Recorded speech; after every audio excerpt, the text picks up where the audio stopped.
Seja muito bem-vindo à 37ª aula do curso Missão Liberdade Financeira.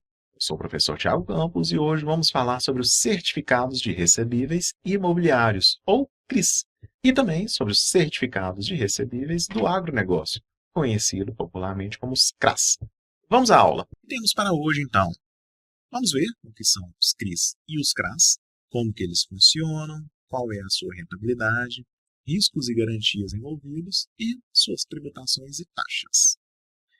Antes da gente seguir aqui, eu disse na última aula que as debêntures não são bons produtos e que o curso, essas 2 semanas, foi organizado pela ordem de bons produtos aos produtos menos nobres, digamos assim. Então, eu imagino que você já presumiu que CRI e CRA são opções ainda menos interessantes do que as debêntures. E você não está errado não, sua percepção está correta, tá? Mas, por favor, fique até o final para que você entenda, pelo mesmo discurso que eu disse na aula de debêntures, na aula de ontem. E eu te garanto que da minha parte vai ser uma aula mais rápida também, mas é importante que você conheça. Vamos lá. O que são essas 2 siglas aí? São 2 tipos diferentes, embora parecidos, de títulos securitizados de renda fixa. Talvez seja um termo novo para você. E securitizar é o mesmo que transformar créditos a receber como parcelas de uma venda a prazo ou pagamentos de um financiamento, em papéis que podem ser comprados por investidores e negociados no mercado. Nada mais é que você trazer a valor presente uma dívida longa. Então, um caso concreto aqui, pensa numa construtora. Cada casa que ela vende só é quitada ao longo de vários anos, conforme os compradores vão pagando todas essas parcelas mês após mês. Suponha que para começar o seu próximo empreendimento, essa mesma construtora, ela precisa levantar recursos, ela tem que pôr dinheiro em caixa. Se ela for esperar 30 anos todo mundo pagar para iniciar a próxima obra, ela vai quebrar. Então, uma forma de captar dinheiro é empacotar esses pagamentos futuros, que seus clientes ainda farão pelos imóveis, e que já compraram em um determinado CRI, e vendê-lo ao mercado. Tá?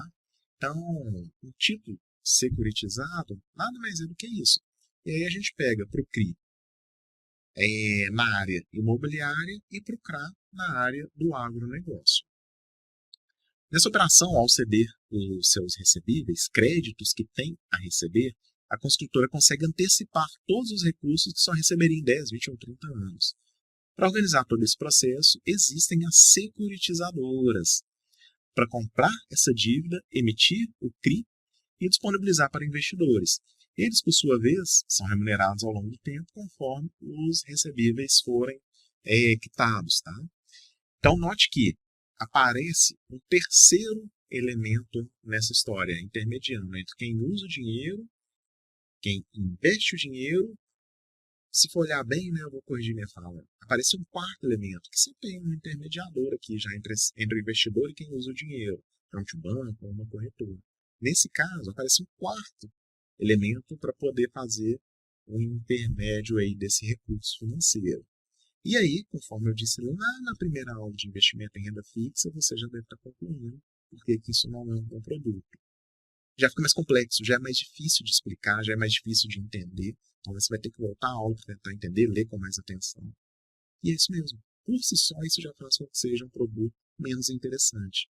Quanto mais pessoas intermediando um fluxo de um recurso de investimento, mais taxas vão ficando para cada uma dessas pessoas envolvidas, dessas empresas envolvidas.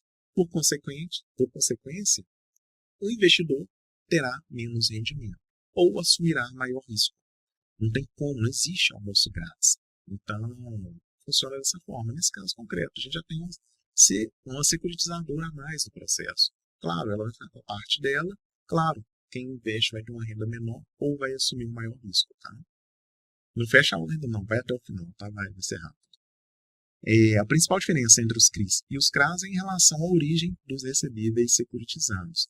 No caso dos CRIs, em relação ao setor imobiliário, e no caso dos CRAs, o lastro está envolvido no agronegócio.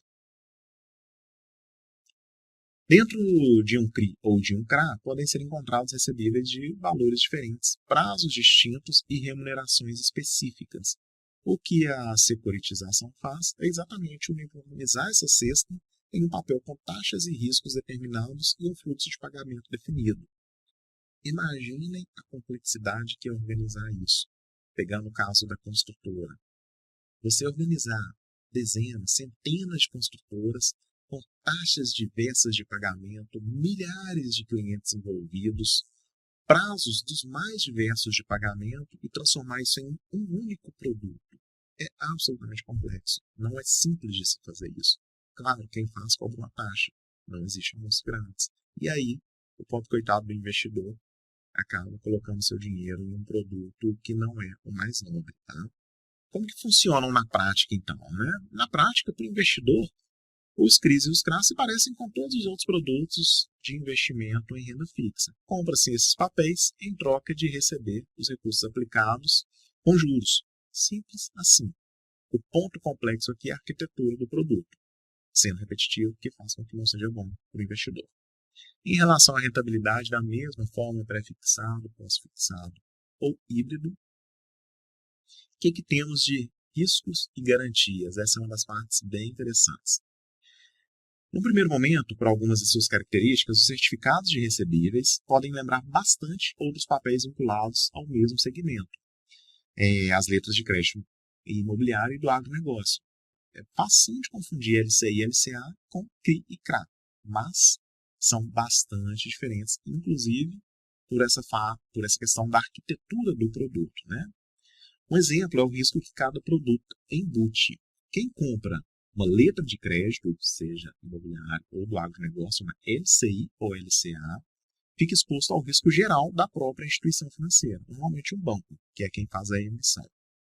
Assim, se o banco tiver algum problema de liquidez, mesmo que não diretamente ligado ao lastro das letras, os investidores também vão sentir esse impacto por consequência.